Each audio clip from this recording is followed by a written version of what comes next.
200 billion lang po ang gagamitin natin. Mabibigyan na ng 10,000 piso ang bawat pamilyang Pilipino. Sir, 10K ko, sir! Sir, 10K ko, sir!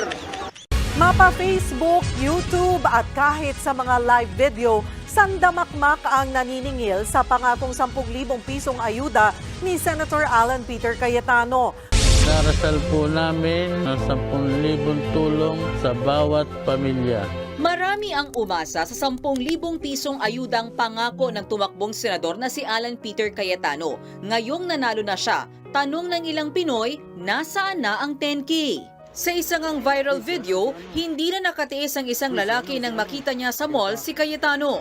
Sir, 10K ko, sir! Sir, 10K ko, sir! Sir, 10K ko, sir!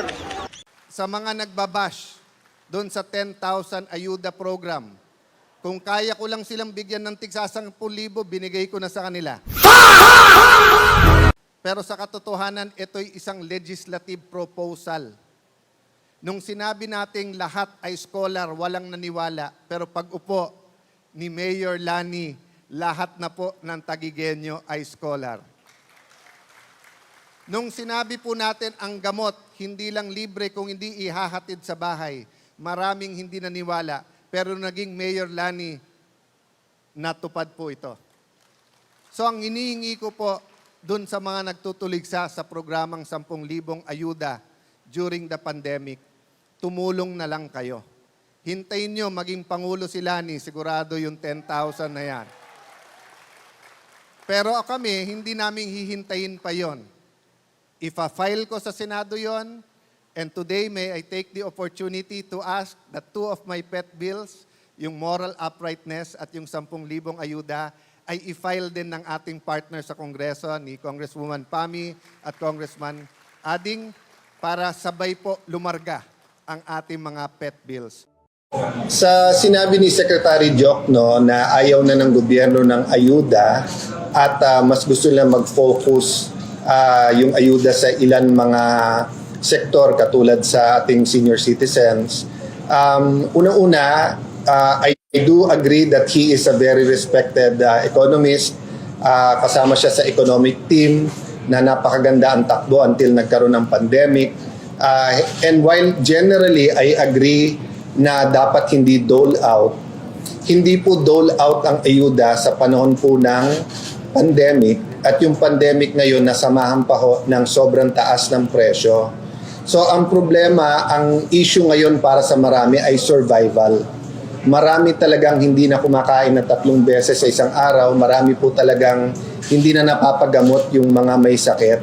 So yung ayuda, whether it's yung 10,000 ayuda na tinutulak ko, yung 10,000 ayuda na ginawa natin sa Bayanihan 1, whether it's AIX, whether it's TUPAD, is very helpful. And if it is really so bad, then how come the United States of America and other countries have been doing this, no? As a form of both social protection and also as a form of makabangon ang ating mga kababayan. So, I think it will be a lively discussion pagdating sa budget hearing. So, I hope that open ang administration, marinig diretso sa ating mga kababayan kung gaano kabigat ang buhay ngayon at bakit kailangan yung ayuda. I will agree with him na better ang livelihood. So, I'm willing to sit down and work with the government, with the administration, kung ang ibibigay ay whether 10,000 yan o mas malaki, at ang ibibigay ay trabaho or livelihood or negosyo, bakit hindi? Ang tao naman hindi humihingi ng ng libre.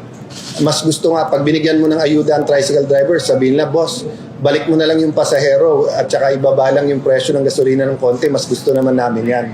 So, hindi natin pinag-uusapan na ipamigay lang ang pera ng gobyerno. Ang pinag-uusapan natin, yung individual na sitwasyon ng bawat pamilya. Okay. Now, I heard, nagpa-interview si Senator Risa at hanggang ngayon ay issue pa rin sa kanya ang CA. So, ang aking lang pong unang tanong ay, ano ba talaga problema? No? I thought ang problema ng bansa ay yung taas ng presyo ng bilihin. Ang problema ay trabaho, ang problema ay mga negosyong nalulugi, Akala ko ba kahit hindi kami magkasama sa partido, pareho po kaming nangangako na maging fiscalizer, na tumulong sa administrasyon sa pagbabantay ng administrasyon na to. Administrasyon ba ako at tingin ba niya bakit suddenly tayo ang kalaban, no?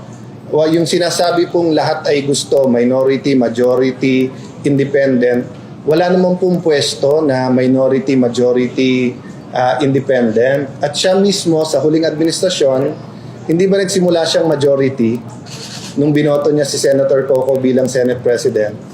Tapos nung tinanggal ng isang committee sa kanila, kay Senator De Lima, di ba nag-minority siya? Sinabi ba natin na gusto nilang lahat? So, ulitin ko lang po yung sinabi ko, tapos na po yung sa CA, 4 kaming member ng minority doon, may nag-nominate sa akin, may bumoto sa akin. So, hindi ko po kasalanan kung walang nag-nominate sa kanya at walang bumoto sa kanya. Pero yun nga ang tatanungin ko sa kanya. Ako'y imbitado din sa programang na naimbitahan siya kaninang umaga. Pero sabi ko sa sarili ko, ano ba mas importante? Mga problema ng tao o problema kung sinong uupong minority leader sa CA, no? So I hope we can move on and start working on real issues rather than trying to divide the minority and divide the opposition. Napaka-popular ng administrasyon na to eh. Tapos ang magdidebate, di ba? Wala na ako sinabi nung weekend. No? So, yun ang National Heroes Day pa naman kahapon, tapos ganyan ang mangyayari. So, I will not say anything negative anymore about her despite yung mga nasabi niya. Ang point ko lang, there are bigger fish in the ocean. There are real problems that we have to deal with. So, either we help each other, sa Senado, dadalawa na lang tayo sa CA, sa Senado at sa House, 4 lang tayo. So if you don't want to cooperate with the 3 of us, that's okay. Pero hindi kami ang nasasaktan, ang taong nasasaktan.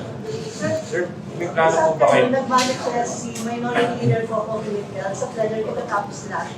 At sinabi niya kung ano yung sistema dito sa Senate, dapat gamitin sa CA. Yeah. Kung saan dapat genuine na minority Yeah. yung representative. Inuna ko lang kayo, then ako na ang magsasalita after sa floor. So alam niyo sir yung manifestation. Ngayon alam ko na. Tatapos lang sir si Minority Leader. Sir, plano niyo po So hindi lang Senate. I was not going to mention it in the floor anymore despite nga na pitik sila ng pitik, pa-interview ng pa-interview. But of course, when he brought it up sa floor, I have to bring it up also. Okay? Sir, plano niyo po Lipat. sa si Senator Senator Coco regarding Magkatabi kami kanina ni Senator Coco. Nag-uusap kami tungkol dun sa sugar. Hindi pa niya bringing up sa akin. No? So sa akin, I will just answer it categorically sa floor. And then let's move on. As I said, di ba, nakita nyo naman yung problema sa DepEd. Problema sa DBMPS. Nakita nyo naman, di ba, nagsimula sa asukal, ngayon nasa asin. Unti-unti, pinapakita kung paano nag-deteriorate talaga ang ating agriculture sector at ang dami natin kailangan gawin. Tapos mag-aaway sa pwesto. Kaya kami po ay nagbigay. 2-all kami sa floor. Hindi na po kami nakiagaw sa minority leader. A deputy minority leader, member ng lahat ng committee sila. Ako, despite the fact na napaka-amiable ko, maraming hindi nagsama sa akin sa committee nila. Hindi naman tayo umangal eh.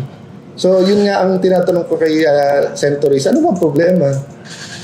But sir, sabi niyo nga move on na dahil mas maraming mabigat na Yes. problema. Sir, still, sasagutin niyo pa rin No, sa- I have to put it on record, di ba? Kasi nga, baka lumabas sa record is